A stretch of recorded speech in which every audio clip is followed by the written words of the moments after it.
টাকার কাছে সজাগ নিয়েছি করবে রিজাক বেললো রিজন হলে হ্যালো বুঝতামটা মানে ডক্টর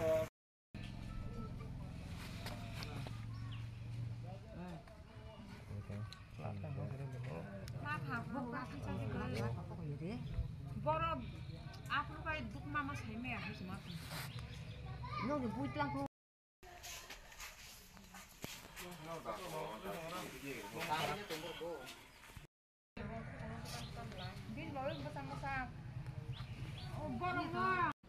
মোহনপুর পিএস থানা থেকে পুলিশ আইলো 300-400 লোক হবে তারা কোথা কোথা থেকে তারা মানে কি খবর পাইছে কোনখানে যাইবে এটা তো আমরা জানি না তারা আমরা ঘর সামনে মাতে গাড়ি রাখিয়া দিয়া তারা হাইতে গেছে উপর দিকে আর এরপরে যা কিতা জানি ঘটনা হয়েছে কেল্লা গেছে এটা তো আমরা কনফার্ম করতে পারি না আমরা তো বাড়িতে আছি তে পরে লাস্টের দিকে দেখলাম তারা রাস্তাতে পাবলিক লোকে ঝগড়া ঘটনা চলছে আর আমরা গ্রামে হঠাৎ করে পাবলিক ঢুকে গেছে আর এরপরে তারা আমরা বাড়ির ঢুকে মা বাবাকে হামলা করছে বাবাকে পিঠে মারলো বুকে মারলো আর মা ওকে ঠ্যাঙের মধ্যে মারলো এক্ষণে ডক্টরের কাছে গেলাম ডক্টরের 3টা এক্সট্রা দিছে মার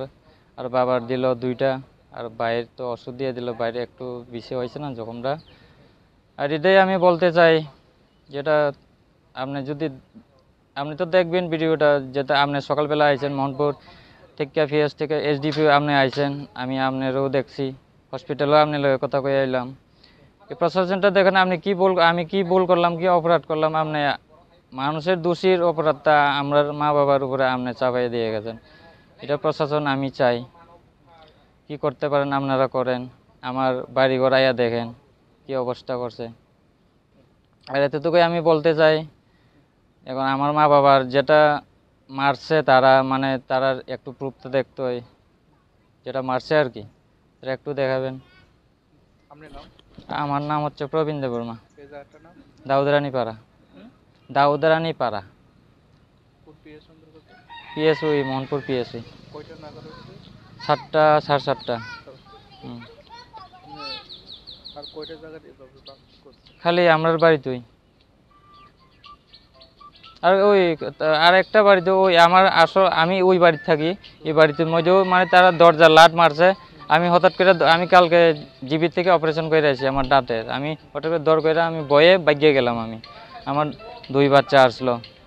2 বাচ্চা কান্ডাকান্ডি একবারে বয়ে তারা ঘরের ভিতরে হামাই রয়েছে আর এইদিকে আমার কাকু আছে তার ঘরটাও বলে দরজা লাট মারছে ভাঙছে না আমরার বেশি জখমটা হয়েছে আর কি